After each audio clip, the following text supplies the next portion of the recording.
এই যে বাংলাদেশের এক হুজুর আছেন আলখেল্লা পড়া আব্বাসী, হ্যাঁ, বলছে মিলাদুন্নবী যে বলবে যে বেদাত, জাহেল কাকে বলে? জাহেলে মুরাক্কাব একটা। বলছে যে বলবে মিলাদুন্নবী হারাম, ওর বউ তালাকও কাফের হয়ে যাবে। আর একটা নাম আছে, সারাদিন গান গায়,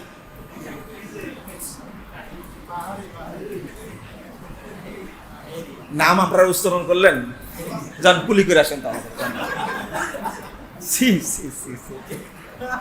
তোবা, আপনাদের শরম লজ্জাও নাই দেখতেছি না, কুলি অবশ্যই করবেন। এই যে এরা মিলাদুন্নবীকে বাঁচে রাখার জন্য এত চেষ্টা করছে, এই যে বর্তমান যারা উপদেষ্টা আছে তাদেরকে বুঝানো যদি যায়, অবশ্যই আমাদের ধর্ম উপদেষ্টা খালেদ হোসেন সাহেব অবশ্যই মিলাদ সম্পর্কে জানেন। আমি অনুরোধ করব, যোগ্য মানুষ, তার উচিত হবে এই বাংলাদেশ থেকে অন্তত কিছু না হলেও এই ঈদে মিলাদুন্নবী নামে 12ই রবিউল আউয়ালে যে দিনটা ছুটি দেওয়া হয়, এই ছুটিটাকে বাতিল করা হয়, কলকারখানা বন্ধ রাখা হয়, অর্থনৈতিক ক্ষতি হয়। রাসূল সাল্লাল্লাহু আলাইহি সাল্লাম মারা গেছেন 12ই রবিউল আউয়াল বৃহস্পতিবার, আর জন্মগ্রহণ করেছে 9ই রবিউল আউয়াল সোমবার। সহিহ মুসলিমের হাদিস, আল্লাহ রাসূল সাল্লাল্লাহু আলাইহি সাল্লাম জন্ম নিয়েছেন কোন দিন? সোমবার। ভালো করে শুনেন, জ্যোতির্বিদরা প্রমাণ করে গেছেন বহু আগে, 570 খ্রিস্টাব্দে ওই সপ্তাহে 9ই রবিউল আউয়াল হচ্ছে সোমবার। এই সোমবার হলো 9 তারিখ, 12 তারিখ হলে কোন তারিখ হয়? বৃহস্পতিবার। তাহলে আপনি প্রমাণ করেন 12 আর 9 আছে, এই তারিখটার মধ্যে একটা বৃহস্পতিবার আর একটা কি বার? সোমবার। বলেন তো জন্ম কোন তারিখ হয়েছে, বৃহস্পতিবার না সোমবার? সোমবারে যে হয়েছে এতে কোনো সন্দেহ না, কারণ সহিহ হাদিস। অতএব এটা 9ই রবিউল আউয়াল, এটা প্রমাণ করে। তুমি জ্যোতির্বিদদের সব কথা মানতে পারো ব্যাকুব, কিন্তু রাসূল সাল্লাল্লাহু আলাইহি সাল্লামের জন্মদিনটা ছিল 9ই রবিউল, তুমি এটা মানতে পারো না কেন? সর্বশ্রেষ্ঠ ইতিহাস গ্রন্থ আর রাহিকুল মাকতুমের মধ্যে আলোচনা আছে, সফিউর রহমান মুবারকপুর রহমাতুল্লাহ আলোচনা করে গেছেন। আফরামা খালেদ হোসেন সাহেব ধর্ম উপদেষ্টা, তিনি বলছেন যে যদি আজকে সফিউর রহমান মুবারকপুরি বেঁচে থাকতেন তা আমি তার সাথে দেখা করতে যেতাম। সবই তুমি মেনে নাও, রাসূল সাল্লাল্লাহু আলাইহি সাল্লামের জন্মদিনটা মেনে নাও না কেন? আর জন্মদিন আল্লাহ নবী পালন করেছেন? আপনারা তো এখন নিজেদের জন্মদিন পালন করেন। জন্মদিন শুধু আপনার বিবাহ দিবসে পালন করেন। সাহাবীরা করেছেন? তাবিঈরা করেছেন? তাবিঈরা করেছেন? কারা করেছে? এটা আর একটা কথা শুনে দেই আপনাদেরকে, যারা সুন্নি জিকির করো, তোমরা মানুষকে পথভ্রষ্ট করো, 625 হিজরিতে এই মিলাদের অনুষ্ঠান তৈরি করে শিয়ারা। শিয়ারা কি মুসলমান? শিয়ারা 3 খলিফা এবং সব সাহাবীকে তারা কি দেয়? গালি দেয়, তাদেরকে কাফের মনে করে। আর সেই শিয়াদের সংস্কৃতি ঈদে মিলাদুন্নবী সুন্নিরা আজকে পালন করছে। আসলে এই সুন্নিদের লজ্জাই নাই, এরা ইতিহাসও জানে না, পড়াশোনাও জানে না এরা। অতএব এই ঈদে মিলাদুন্নবী এটা চলবে না। এটা চালু হয়েছে কোত্থেকে? দেখেন, মুশরিক হওয়ার জন্য শুধু ঈদে মিলাদুন্নবী পালন করলেই যথেষ্ট। বুঝেননি কথা? মুশরিক হওয়ার জন্য, কাফের হওয়ার জন্য ঈদে মিলাদুন্নবীকে বিশ্বাস করলেই যথেষ্ট। মাজার পূজা না করলে মুশরিক। কারণ শ্রীকৃষ্ণের, হিন্দুদের শ্রীকৃষ্ণের নিয়মে তারা যেমন ভক্তি করে, শ্রীকৃষ্ণের নাম আসলে অনুষ্ঠান করে, ঠিক তারই আলোকে উপমহাদেশে ঈদে মিলাদুন্নবী যেখানেই মিলাদ পড়া হয়, যখনই বলা হয় ইয়া নবী সালামু আলাইকা, তখন সবাই কুদ্দা দাঁড়া যায় না? কেন দাঁড়ায়? চেয়ারটা ফাঁকা রাখা হয় যে আল্লাহ নবী ওই চেয়ারে এসে বসবেন। এই আকীদা কুফরি আকীদা না? যারাই কিয়ামে বিশ্বাস করে, ঈদে মিলাদুন্নবী বিশ্বাস করে, এটা হলো কুফরি আকীদা, এটা হলো কাফের। এরা কি? কাফের। বাংলাদেশে ঈদে মিলাদুন্নবী নিষেধ করা উচিত, বরং ফরজ। বাংলাদেশের কোনো মুসলমান যেন কাফের না হয়।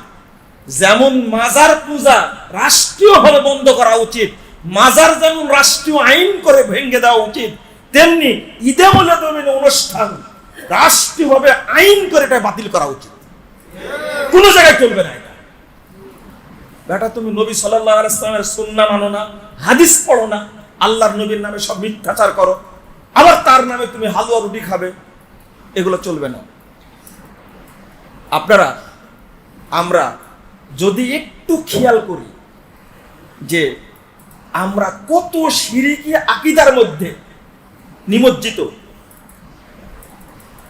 তাহলে বুঝবেন যে পরতে পরতে আমাদের সমস্যা। আল্লাহ নিরাকার, তাই না? এই আকীদা যারা পোষণ করে তারা মুসলিম না কাফের? কাফেরের পেছনে নামাজ পড়লে কবুল হয়, তাই না? তাহলে আপনারই তো ইজ্জত নাই। আপনি পড়লেন কেন? আপনি পড়লেন কেন? আরে ফতোয়া তো এটা দেওয়ার দরকার ছিল। ফতোয়া দিয়েছেন 2 আযান দেয়, এই জন্য মসজিদ ভাগ করতে হবে, তাই না? আকীদায় যে সমস্যা আমাদের, আস্তাগফিরুল্লাহ, আস্তাগফিরুল্লাহ, নাউযুবিল্লাহ, আস্তাগফিরুল্লাহ। আমি আপনাদের বলি, আকীদা ফ্রেশ রাখুন। শেখ বিন বাজ রাহিমাহুল্লাহকে জিজ্ঞেস করা হয়েছে, যে ব্যক্তি মাইয়াতাকিদু আন্নাল্লাহ ফি কুল্লি মাকান, যে ব্যক্তি বিশ্বাস করে আল্লাহ সর্বত্র বিরাজমান, হাল ইউসাল্লা খালফা, তার পিছনে কি নামাজ পড়া যাবে? তিনি উত্তর দিচ্ছেন, ভালো করে শুনেন। ইমাম ইবনে বাজ রাহিমাহুল্লাহ বলছেন, মাইয়াতাকিদু আন্নাল্লাহ ফি কুল্লি মাকান ফাহুয়া কাফিরুন ফাহুয়া দাল্লুন মুদিল্লুন কাফিরুন। সে পথভ্রষ্ট করে, সে কাফের। তারপরে বলছেন, লা ইউসাল্লা খালফা ওয়ালা ইত্তাখাযু ইমামা, আস্তাগফিরুল্লাহ। তার পিছনে নামাজ পড়া যাবে না, তাকে ইমাম বানানো যাবে না। বাল ইয়াজিবু আলাল মাসউলিন, মসজিদের কমিটির উপরে ফরজ হলো আইয়ুবাইদুহু, ওই ইমামকে যেন বিতাড়িত করে, বহিষ্কার করে। যদি অবস্থা এটাই হয়, তাহলে আপনি মাজার মসজিদে নামাজ পড়েন দেখছি, শরম লজ্জা এতই কম আপনার, আবার দলিল পেশ করছে। দলিলটা কি?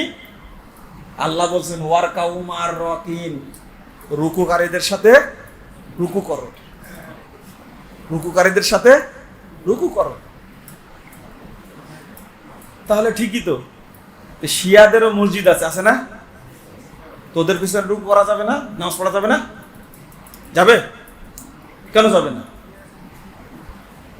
কাদিয়ানি মসজিদ আছে না, ওদের পিছনে নামাজ পড়া যাবে না? উত্তর দেন না, যাবে? কেন যাবে না? আল্লাহ যে বলছে ওয়ারকাউ মার রাকিন, যারা রুকু করছে তাদের সাথে কি করো? রুকু করো। তাহলে শিয়াদের পিছনে নামাজ হবে, কাদিয়ানিদের পিছনে নামাজ হবে, ইহুদিদের পিছনে নামাজ হবে, খ্রিস্টানদের গির্জাতে কি হবে? নামাজ হবে। এই আয়াতের আলোকে দেখো, আয়াতটা বুঝতে ভুল হয়েছে। আপনিও তো আয়াতটা বুঝলেন আপনার মতো, আর এক অন্যায় এটা একটা। এই আয়াতের অর্থ কি? ওয়ারকাউ মাল মুমিনিন, যারা মুমিন তাদের সাথে রুকু করো। কাদিয়ানিরা কি মুমিন না কাফের? শিয়ারা মুমিন না কাফের? তাহলে আর যারা বিশ্বাস করে আল্লাহ সর্বত্র বিরাজমান, তারা মুমিন না কাফের? বুঝেন না কথা, তাই না? তাহলে তার পিছনে নামাজ পড়লেন কেন আপনি? নামাজ বাতিল, নামাজ বাতিল। এই আলোচনাটাই আপনি সহ্য করতে পারছেন না, তা আল্লাহ আপনাকে ত্যাগ করবে না, আল্লাহ আপনাকে রহমত দিবেন। তারাক্তুহু ওয়া শিরকা, আল্লাহ বলছেন আমি তাকেও ত্যাগ করব, ওর শরীককেও ত্যাগ করব। আল্লাহ যদি আপনাকে ত্যাগ করেন, আল্লাহ রহমত পাবেন, জান্নাত পাবেন? তাহলে এই কতটুকু বুঝেন না কেন আপনি?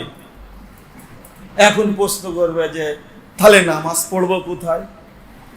রাস্তা আছে না? রাস্তা রাস্তা করো বাপের। আপনার বাড়ি আছে না? বারান্দা আছে না? একজন ব্যক্তি প্রশ্ন করছে যে ভাই আমি, দেখেন কত সুন্দর বুদ্ধি, বলছেন যে ভাই আমার বাড়ির পাশে মসজিদ, 20 রাকাত তারাবি হয়, তো আমি 8 রাকাত পড়ি তারাবির নিয়াতে আর 12 রাকাত পড়ি নফলের নিয়াতে। আমি বললাম যে আপনার তো ইঞ্জিনিয়ারিং বুদ্ধি দেখতেছি, এত সুন্দর প্ল্যান আপনার, এটা হবে কি না তাই বলছে। আমি বললাম যে যে ইমাম তারাবি পড়ায় ওই ইমামের কি অবস্থা? তো বলছে ওই ইমামের ফতোয়া হলো যে বলবে আল্লাহ নবী মাটির তৈরি ও কাফের, ওর বোতালা। বুঝেননি কথা? কি শক্ত ফতোয়া! আর যে ব্যক্তি বলবে আল্লাহ নবী মরে গেছে ও কাফের। আমি বললাম যে এই ইমাম যদি 8 রাকাতও পড়ায় বা 80 রাকাতও পড়ায়, তবু ওর পিছনে নামাজ পড়া কি হারাম। খুব ইঞ্জিনিয়ারিং সিস্টেম বুদ্ধি করে প্রশ্নটা করেছে, বাঁচা যায় কিনা। কিন্তু এক প্রশ্নে কি